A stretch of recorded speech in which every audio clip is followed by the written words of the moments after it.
नमस्कार बच्चों, आज हम कक्षा 11 विषय संस्कृत के सप्तम पाठ संतति प्रबोधनम का अभ्यास करेंगे। पहला प्रश्न है अभ्यास का, संस्कृतेन उत्तरम दीयताम, संस्कृत में उत्तर दीजिए। भारतानां माता कम विलोक्य भृशम क्रंदति। भारतानां माता, भारतीयों की माता, कम विलोक्य किसको देखकर, भृशम अत्यधिक, क्रंदति क्रंदन कर रही है या रो रही है। तो इसमें कम की जगह उत्तर हो जाएगा हमारा। तो भारतानां माता सांद्रम सांद्रम तमिस्रावृतम तमिस्रावृतम आर्तम भारतम विलोक्य भृशम क्रंदति। विलोक्य भृशम क्रंदति। तो हमारा उत्तर हो गया भारतानां माता सांद्रम तमिस्रावृतम आर्तम भारतम विलोक्य भृशम क्रंदति। दुखी भारत को, अंधकार से युक्त भारत को, अंधकार में डूबे हुए भारत को देखकर अत्यधिक क्रंदन कर रही है। आगे है रजन्याम गूढ़ा माता कई विनष्टा। रजन्याम रात्रि में, गूढ़ा डूबी हुई, रात्रि के अंधकार में डूबी हुई माता किन के द्वारा नष्ट कर दी गई। तो रजन्याम गूढ़ा माता कई की जगह हो जाएगा उत्तर हमारा अरिभी है। अरि का अर्थ था शत्रु, और अरिभी शत्रुओं के द्वारा विनष्टा, नष्ट कर दी गई। आगे के उत्तिष्ठन्तु, के कौन उत्तिष्ठन्तु उठे, कौन उठे, अर्थात भारत माता किन को पुकार रही है कि उठो। तो के उत्तिष्ठन्तु कौन उठे, तो इसमें हो जाएगा सुप्त सुप्त सिंहाः उत्तिष्ठन्तु, सुप्त सिंहाः उत्तिष्ठन्तु, सोए हुए शेरों उठो। तो कौन उठो, सोए हुए शेरों उठो।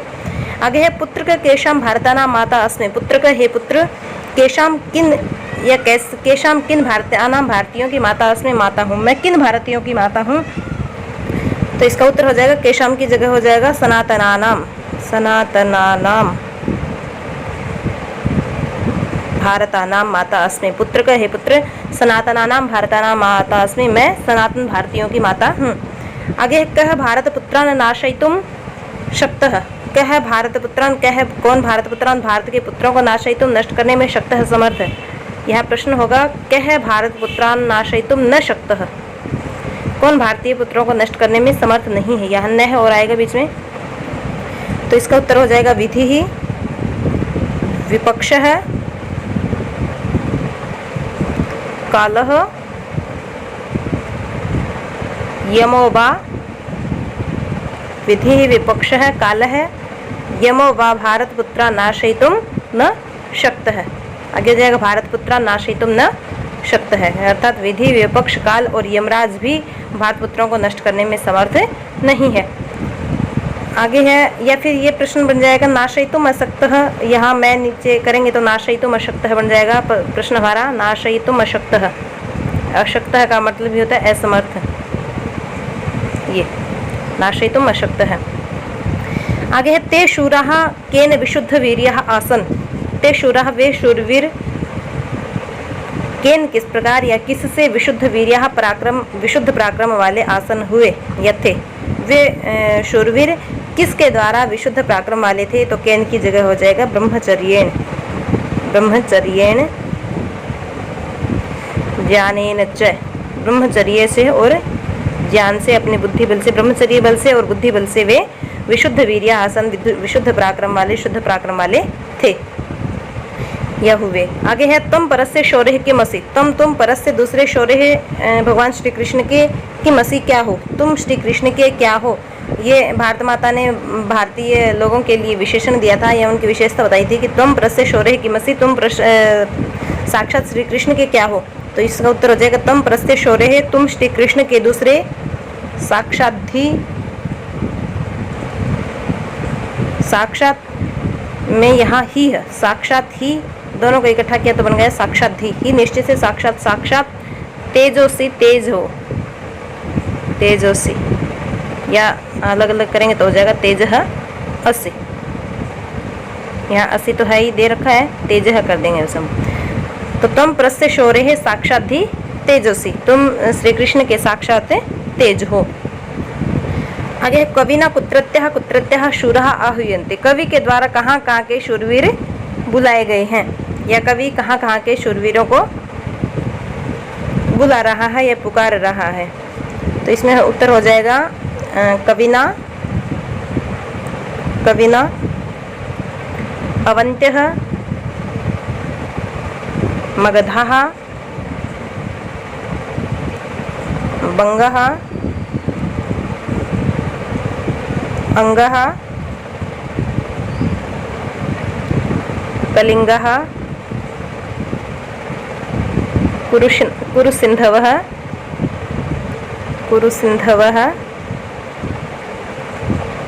पंचनद प्रदेशानां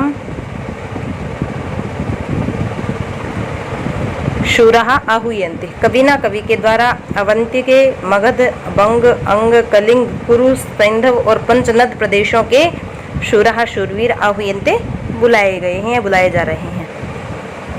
आगे है मदीया यवनः कम अर्चयन्ति। मदीया मेरे यवनः यवन लोग कम किसकी अर्चयन्ति पूजा करते हैं या किसका अर्चन करते हैं। तो यहाँ कम की जगह उत्तर हो जाएगा। तो मदीया यवनः एक मूर्ति अर्चयन्ति। जो मुस्लिम लोग हैं, जो यवन लोग वो एक मूर्ति की उपासना करते हैं, ये एक मूर्ति की अर्चना करते हैं। तो कम की जगह उत्तर हो जाएगा एक मूर्ति। आगे सर्वान तनयान का अभयति। सभी पुत्रों को कौन पुकार रही है।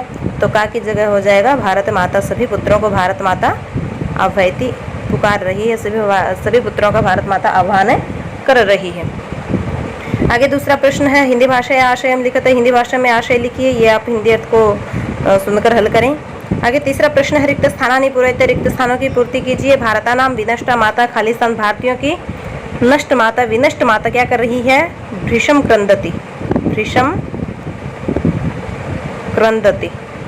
इसमें हो जाएगा पहले में भृशम क्रंदति भारतानाम माता। भृशम क्रंदति भारतीयों की माता अत्यधिक क्रंदन कर रही है, अत्यधिक रो रही है। दूसरा है भोपुत्र का खालिस्तान मातास्मि। यहाँ 3 खालिस्तान दिए हैं अर्थात 3 शब्द हमें भरने हैं। तो भोपुत्र का हे पुत्र भारतानाम सनातनानाम त्रिदश प्रियाणाम मातास्मि। यहाँ आप त्रिदश प्रियाणाम सनातनानाम भारतानाम भी कर सकते हैं या सनातनानाम त्रिदश प्रियाणाम भारतानाम भी कर सकते हैं। अर्थात पदों को आगे के पीछे क्रम से आप किसी भी प्रकार से लिख सकते हैं, तो सब प्रकार से सही होगा। तो भूपुत्र का भारतानाम सनातनानाम त्रिदश प्रियाणाम माता अस्मि। मैं भारतीय जो सनातन भारतीय हैं और 33 देवताओं के प्रिय हैं, ऐसे भारतीयों की माता हूँ। आगे है भो उत्तिष्ठ खालिस्तान सर्जय। भो उत्तिष्ठ अरे उठो खालिस्तान को सर्जय उत्पन्न करो। किसको उत्पन्न करो। अग्निन सर्जय, अग्नि को उत्पन्न करो। अग्निन सर्जय, तो इसमें आ जाएगा अग्निन। आगे अहम माता खालिस्तान अभय। अहम मैं माता खालिस्तान को अभय पुकार रही हूँ। किन को पुकार रही हूँ। भारत माता क्या कह रही है, मैं किन को पुकार रही हूँ। सर्वान तनयान सभी पुत्रों को पुकार रही हूँ, सभी अपने बेटों को पुकार रही हूँ। तो सर्वान तनयान अभय सभी पुत्रों को पुकार रही हूँ। आगे ये खालिस्तान शृण्वन्तु, ये जो खालिस्तान भी शृण्वन्तु सुने। तो पंचनदेषु शूरः, पंचनदेषु शूरः, ये जो पंचनदेशु पंचनदों में रहने वाले या पंजाब में रहने वाले। पंचनद पंजाब का नाम है जहाँ 5 नदियाँ बहती हैं, इसलिए पंजाब को पंचनद कहा जाता था। धीरे धीरे उसका नाम पंचनद की जगह पंजाब प्रयोग में आने लगा। तो पंचनदेशु शूरा, ये जो पंचनदेशु पंजाब में रहने वाले शूरा शूरवीर हैं, वे भी शृण्वन्तु सुने। तो पंजाब में रहने वाले शूरवीरों सुनो, या पंचनद के शूरवीरों सुनो। आगे चौथा प्रश्न है अधोलिखितेषु विशेष्य विशेषणयोः समुचितं मेलनं कुरुत। निम्नलिखित विशेष्य और विशेषण का समुचित मेल कीजिए। इसमें यहाँ विशेषण पद दिए हैं, यहाँ विशेष्य दिए हैं, इनका इनके साथ मेल करना है। और ये पाठ में भी विशेष्य और विशेषण दोनों एक साथ प्रयुक्त हुए हैं, क्योंकि विशेष्य और विशेषण दोनों का प्रयोग एक साथ ही होता है। जब दोनों का प्रयोग होता है तो एक साथ ही इनका प्रयोग होता है। और पहला पद विशेषण होता है अधिकांशतः और दूसरा पद विशेष्य होता है। तो क्रूरा पद आया है, क्रूरा आया है शतघ्नि के लिए, भयंकर तोप। तो क्रूरा शतघ्नि, क्रूरा के साथ हो जाएगा शतघ्नि। विनष्टा, कौन विनष्ट कर दी गई है, माता। विनष्टा माता, नष्ट हुई माता। सनातनानि कुलानि, सनातन कुलों को। समृद्धिमत्याम धरित्र्याम, समृद्धिशाली पृथ्वी पर। निश्चितः खड्गः, धारदार तलवार। और सर्वान के साथ हो जाएगा तनयान, सभी पुत्रों को, सभी तनयों को, सभी बेटों को। आगे पांचवा प्रश्न है हमारा अधोलिखितानां पदानां वाक्येषु प्रयोगं कुरुत। निम्नलिखित पदों का वाक्यों में प्रयोग कीजिए। पहला पद है हमारा उत्तिष्ठ। उत्तिष्ठ का अर्थ होता है उठो। तो भो अरे उत्तिष्ठ उठो। भो उत्तिष्ठ क्षेत्रम गच्छ। भो उत्तिष्ठ अरे उठो, क्षेत्रम गच्छ खेत में जाओ। भो उत्तिष्ठ क्षेत्रम गच्छ। आगे दूसरा पद है सर्जय। सर्जय का अर्थ होता है उत्पन्न करो। वैसे सृज धातु का अर्थ होता है निर्माण करना, यहाँ सर्जय का अर्थ है उत्पन्न करो। तो भो अरे अग्नि सर्जय, अग्नि को उत्पन्न करो। अग्नि सर्जय। अग्नि को उत्पन्न करो। आगे है क्व। क्व का अर्थ होता है कहाँ। क्व का अर्थ होता है कहाँ। तो तव पुस्तकम क्व अस्ति। तब तुम्हारी या तेरी पुस्तकम पुस्तक क्व कहाँ अस्ति है, तुम्हारी पुस्तक कहाँ है। आगे है सुप्त सिंहा। सुप्त सिंहा का अर्थ होता है सोए हुए शेरों। तो भोः सुप्त सिंहा अरे सोए हुए शेरों। उत्तिष्ठत उत्तिष्ठत उत्तिष्ठत उत्तिष्ठत अरे सोए हुए शेरों उत्तिष्ठत उत्तिष्ठत उठो उठो। आगे है माता। तो इसका हो जाएगा माता पुत्रे स्नेहति। माता पुत्रे स्नेहति, माता पुत्र से स्नेह करती है। यहाँ से होने के बावजूद भी यहाँ सप्तमी विभक्ति है, क्योंकि स्नेह धातु जहाँ होती है वहाँ सप्तमी विभक्ति का प्रयोग होता है। ये उपपद विभक्ति है, तो स्नेह धातु जहाँ होती है वहाँ सप्तमी विभक्ति का प्रयोग होता है, न कि तृतीय और पंचमी का। आगे है शत्रुन। शत्रुन का अर्थ होता है शत्रुओं को। तो शत्रुन हुताशेन दहस्व। शत्रुन शत्रु को हुताशेन, हुताश का अर्थ होता है अग्नि। तो शत्रुन शत्रु को हुताशेन अग्नि से दहस्व। दहस्व का अर्थ होता है जलाओ। तो शत्रु को अग्नि से जलाओ। आगे है रक्ष। रक्ष का अर्थ हो गया रक्षा करो। स्वदेशम रक्ष, अपने देश की रक्षा करो, अपने देश को बचाओ। रक्ष धातु जहाँ होती है वहाँ द्वितीय विभक्ति का प्रयोग होता है। तो स्वदेशम रक्ष, अपने देश की रक्षा करो। आगे है बंगाह। तो ये बंगाह, ये बंगाह सन्ति, ये बंगाह सन्ति ते अपि शृण्वन्तु।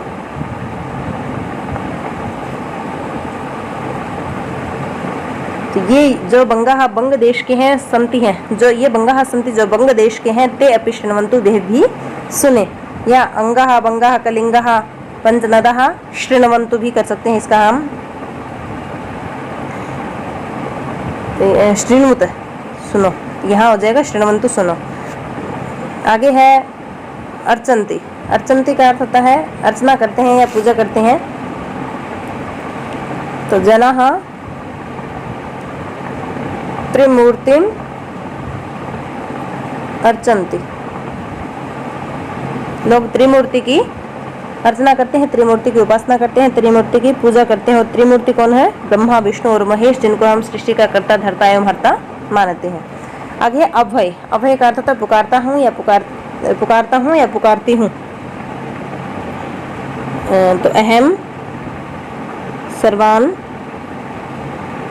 वीरान अभय, मैं सभी वीरों को पुकारता हूँ या पुकारती हूँ, बुलाती हूँ या बुलाता हूँ।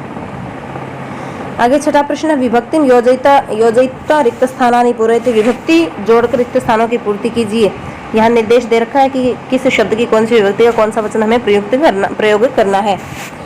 पहला है जैसे बालिका खालिस्थान स्वपीति। बालिका खालिस्थान स्वपीति, सोती है या सो रही है। रजनी शब्द है, रजनी शब्द की सप्तमी विभक्ति का एक वचन लिखना है। तो नदी के समान रूप से लेंगे, नदी का हो जाएगा नद्याम और रजनी का हो जाएगा रजन्याम।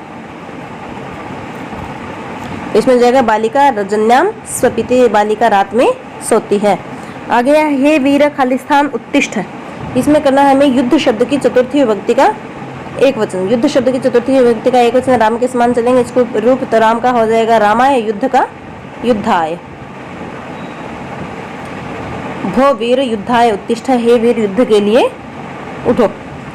आगे है ते खालिस्तान आर्यः जातः, वे खालिस्तान से आर्य हुए। तपस शब्द की तृतीय विभक्ति का बहुवचन का रूप हो जाएगा, ये नपुंसक लिंग का रूप है। तपस तपसी तपंसी, तपह तपसी तपंसी, तपसा तपोभ्याम, तपोभी रूप चलेंगे इसके। तृतीय का बहुवचन का रूप हो जाएगा तपोभी। तो ते तपोभी आर्यः जाता, वे तपस्या से आर्य हुए।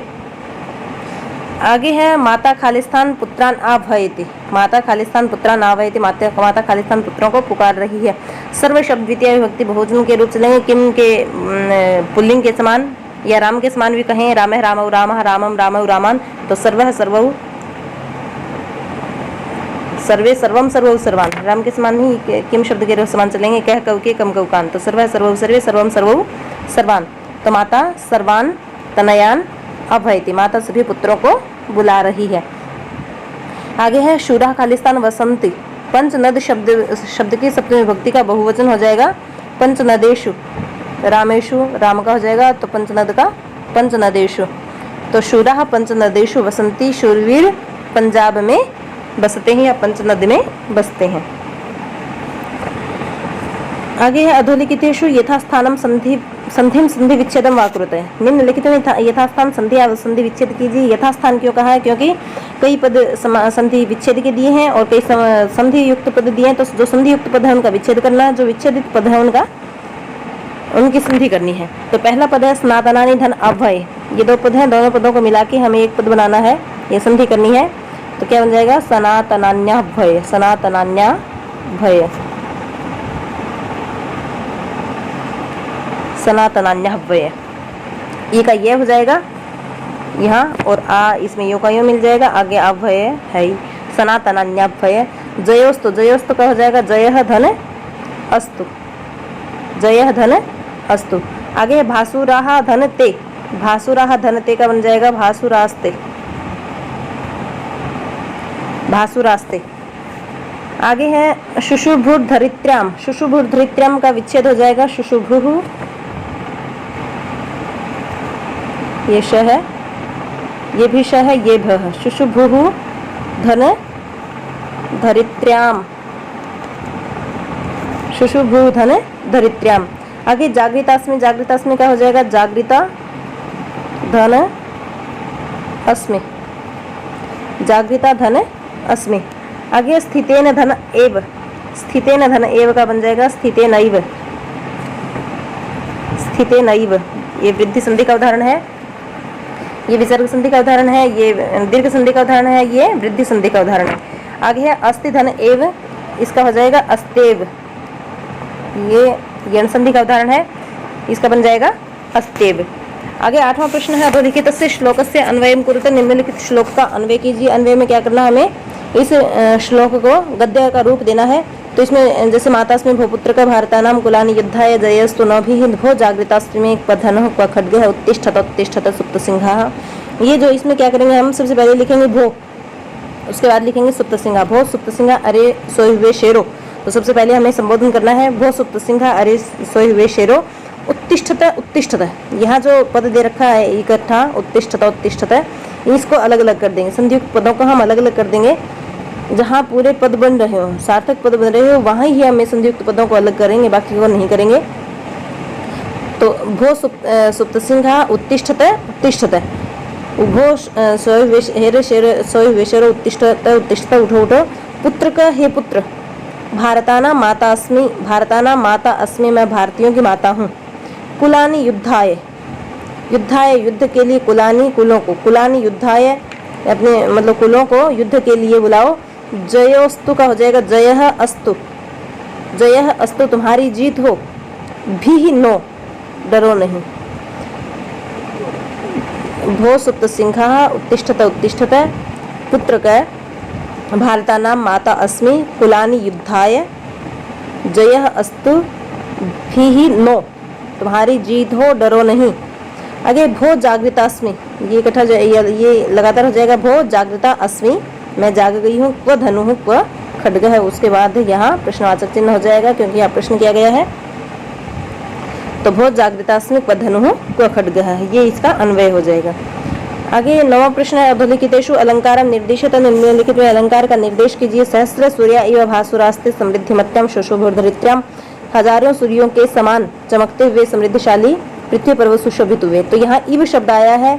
इव शब्द का अर्थ जहाँ सम, समान, तुल्य ये अर्थ हो। सा से सी इव, हिंदी में सा से सी इव, सम, समान, तुल्य, ये शब्द जहाँ हो वहाँ उपमालंकार होता है। ऐसे ही संस्कृत में इव शब्द आ जाएगा, कहीं सम भी आ सकता है, तुल्य भी आ सकता है, अधिकतर इव शब्द ही आता है। तो इव शब्द का अर्थ जहाँ समानता दर्शाई गई हो, किन्हीं दो समान धर्म गुण धर्म वाली वस्तुओं में जहाँ समानता दिखाई जाए वहाँ उपमा अलंकार होगा। कौन सा अलंकार होगा? उपमा, जहाँ किसी के साथ तुलना की जाए। तो यहाँ हजारों सूर्यों के समान कौन है? वीर भारतीय। तो हजारों सूर्यों के समान तुलना की है। हजारों के सूर्यों के समान चमकते हुए जो लोग हैं, तो उनकी तुलना की गई है किसके समान है? यानी कि उन लोगों की तुलना की गई है किसके साथ है? हजारों सूर्यों के साथ है। तो इव शब्द का अर्थ जहाँ तुलनावाचक हो, तुलनावाची हो, या इव शब्द से जहाँ तुलना की जाए वहाँ उपमा अलंकार होता है। तो यहाँ उपमा अलंकार है। अगर इव शब्द का अर्थ मानो कल्पना किया गया हो, मानो शब्द, इव शब्द का अर्थ जहाँ मानो, यानी कि इव शब्द से जहाँ कल्पना की गई हो वहाँ उत्प्रेक्षा अलंकार होगा। तो इव शब्द यहाँ क्या है? तुलनावाची पद है, इसलिए यहाँ उपमा अलंकार है। आगे दूसरा है, भो भो अवंत्यो मगधाश्च बंगाः अंगाः कलिंगाः कुरुसिंधवश्च। इसमें क्या है? ग, अंग और ग की आवृत्ति, ग और ग की, भ और भय की आवृत्ति भी है यहाँ। फिर ग और ग की आवृत्ति है, क की आवृत्ति है। तो जहाँ एक ही वर्ण की बार बार आवृत्ति हो वहाँ कौन सा अलंकार होता है? अनुप्रास अलंकार। वर्ण साम्यम अनुप्रास है। वर्णों की जहाँ समानता हो वहाँ अनुप्रास अलंकार होगा। वर्णों की समानता हो, वर्ण में कौन सा स्वर है ये नहीं देखा जाए जहाँ पर वहाँ अनुप्रास अलंकार होगा। इसके बाद 10वां प्रश्न है हमारा, अधोलिखित श्लोके प्रयुक्तस्य छन्दसः नाम लिखित। निम्नलिखित श्लोक में प्रयुक्त छंद का नाम लिखिए। छंद मैंने कक्षा 12 के छठे पाठ में जो श्लोक आए थे उनका एक अलग से वीडियो बनाया है, वो आप देख सकते हैं, जल्दी आपको उपलब्ध करा दिया जाएगा। और इसमें मैं आपको बता दूं कि 11-11 वर्ण है हर पंक्ति में या हर चरण में 11-11 वर्ण है। तो इस प्रकार 44 वर्ण हो गए। तो ये एक प्रकार का समवृत्त है। समवृत्त होता है जिसके चारों चरणों के वर्णों की संख्या समान हो। तो यहाँ सबकी संख्या समान है, चारों चरणों के वर्णों की संख्या एक समान है। तो यह एक प्रकार का समवृत्त है। और समवृत्त कौन सा समवृत्त है? ये उपजाति छंद है ये, यानी कि ये उपजाति छंद का उदाहरण है। और उपजाति छंद का लक्षण क्या है? जिसमें इंद्र वज्रा और उपेंद्र वज्रा दोनों छंदों का जहाँ मिश्रण हो, जिसमें जिस श्लोक में इंद्र वज्रा और उपेंद्र वज्रा दोनों मिले, दोनों एक साथ प्रयुक्त हो, वहाँ उपजाति छंद होता है। तो इस श्लोक में उपजाति छंद है। इसी के साथ हमारा अभ्यास पूर्ण हुआ। मेरा आपसे अनुरोध है कि इस अभ्यास को आप अच्छे से जानें, समझें, सुने और पाठ का हिंदी अर्थ भी अवश्य याद करें। इसी के साथ आप सभी का धन्यवाद।